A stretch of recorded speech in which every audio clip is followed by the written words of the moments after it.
অপু বিশ্বাস ঠাকুমার বাড়িতে কাজ করে একজন ব্যক্তি, তার নাম হচ্ছে জাহিদুল ইসলাম স্বার্থপর। এই জাহিদুল ইসলাম স্বার্থপর ব্যক্তিটি কে?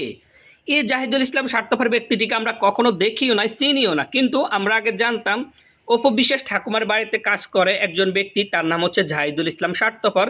কারণ অপু বিশ্বাস মাসি তো কাজকর্মে একটু ব্যস্ত থাকে, কারণ ওনার বিভিন্ন শোরুমে স্টেজ শো করতে যাইতে হয়, তাছাড়া বিভিন্ন জায়গায় পিঠা কাটতে যাইতে হয়, তাছাড়া মানুষকে ষড়যন্ত্র করার জন্য বিভিন্ন ইন্টারভিউ দিতে হয়, তাছাড়া মানুষকে ছোট করার জন্য বিভিন্ন জায়গায় গিয়ে মানুষের জন্য গিবত করতে হয়। সেই জন্য অপু বিশ্বাস ঠাকুমা তার বাড়িতে কাজকর্ম করার জন্য সময় পাইতেছে না, সেই জন্য একজন ব্যক্তিকে রাখছিল, তার নাম হচ্ছে জাহিদুল ইসলাম স্বার্থপর।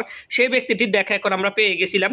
অপু বিশ্বাস মাসি তাকে তার বাড়িতে কাজ করার জন্য দিছিল। অপু বিশ্বাস মাসি যে জামা কাপড়গুলো ব্যবহার করে, সেই জামা কাপড়গুলো অপু বিশ্বাস মাসি পর্যাপ্ত সময়ের অভাবে জামা কাপড়গুলো পরিষ্কার করতে পারে না, সেজন্য জাহিদুল ইসলাম স্বার্থপরকে রাখছিল অপু বিশ্বাস মাসি জামা কাপড়গুলো পরিষ্কার করার জন্য। অপু বিশ্বাস ঠাকুমা যে জুতোগুলো ব্যবহার করে, সেই জুতোগুলো পরিষ্কার করার জন্য কোনো লোক পাইতেছিল না, সেজন্য জাহিদুল ইসলাম স্বার্থপরকে রাখছিল সেই জুতোগুলো পরিষ্কার করার জন্য। অপু বিশ্বাস মাসি যে ঘর দুয়ার মানে পরিষ্কার করার মতো কোনো লোক পাইতেছিল না, সেজন্য অপু বিশ্বাস ঠাকুমা ও জাহিদুল ইসলাম স্বার্থপরকে রাখছিল ঘর দুয়ার পরিষ্কার করার জন্য। সেই জাহিদুল ইসলাম স্বার্থপর এখন আমাদের পিছনে লাগিয়ে গেছেন। ওই যে অপু বিশ্বাস ঠাকুমা যে বিভিন্ন জায়গায় গিয়ে মানুষকে ছোট করে কথা বলে, মানুষের জন্য ষড়যন্ত্র করে, মানুষের জন্য কুটনামি করে, মানুষের জন্য গীবত গায়, এই সমস্ত কিছু কিছু দেখতে দেখতে এই জাহিদুল ইসলাম স্বার্থপর যেহেতু অপু বিশ্বাস ঠাকুমার বাড়িতে কাজ করে, এখন সেও তার দেখা দেখি এখন আমাদের পিছনে লাগছে। তো জাহিদুল ইসলাম স্বার্থপর ভাই, তোর কি আসলে লজ্জা শরম নাই? আসলে তুই কি পুরুষ? তোর আসলে লজ্জা শরম নাই? তোর যদি লজ্জা শরম থাকতো তাহলে তুই ঠাকুমার বাড়িতে এভাবে ঠাকুমার স্যাপ পরিষ্কার করতি না, ঠাকুমার জামা কাপড় পরিষ্কার করতি না। জামা কাপড় বলতে কি এবার বুঝে নে, আর তো ভেঙে বলতে হবে না তুই ও ঠাকুমার কি কি জামা কাপড় পরিষ্কার করস, এগুলো তার বলার কোনো অয় থাকে না।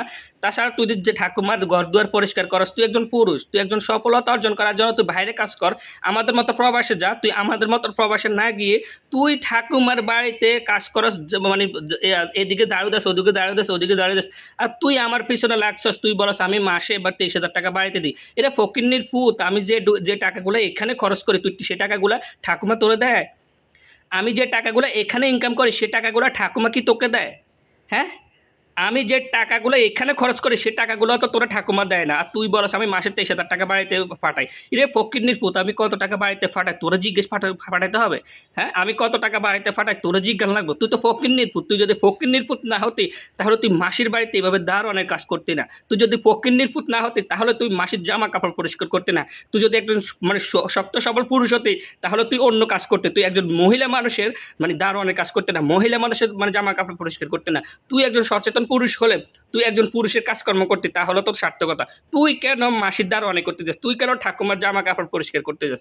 তুই এখন আমাকে বলস আমি প্রবাসের বাড়িতে বাথরুম পরিষ্কার করি। এটা তোর মতো কি আমি আরেকজনের স্যাপ পরিষ্কার করি নাকি? আমি বাথরুম পরিষ্কার করি না, না কি কাজ করি তুই কি দেখছস?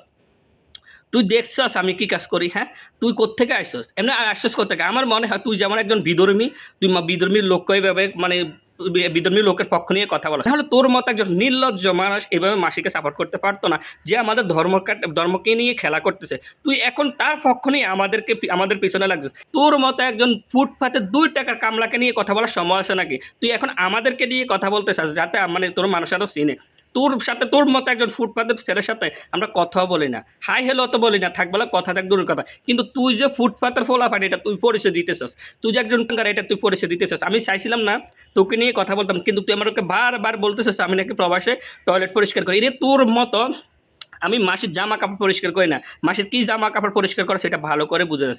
যা মাসির জামা কাপড় পরিষ্কার, মাসির বিভিন্ন জায়গায় গিয়ে মানুষের জন্য ষড়যন্ত্র করে, জামা কাপড় পরিষ্কার করার সময় পায় না, সেজন্য তোকে দিয়ে জামা কাপড় পরিষ্কার করা। আর তুই সে ব্যক্তি এখন আমাদের পিছনে লাগছিস, আমাকে নিয়ে কথা বলাস আমি প্রবাসের বাড়িতে কী করি, আমি চোরের ঘরে এরে তোরে আসলে কতটুকু শরম দিলে তোর লজ্জা হবে? আর কতটুকু শরম দিলে তোর লজ্জা হবে? তুই কি আসলে কি একজন মানে কি বলতাম, তোর আসলে শরম দিয়ে কথা বলার মতো আর কোনো অয়ে থাকে না। যতগুলো দিছি ততগুলো আমার মনে হয় এনাফ। তুই যদি একজন খাঁটি পুরুষ হয়ে থাকে তাহলে তুই এই মাসের পক্ষ নিয়ে আর কখনো কথা বলবি না।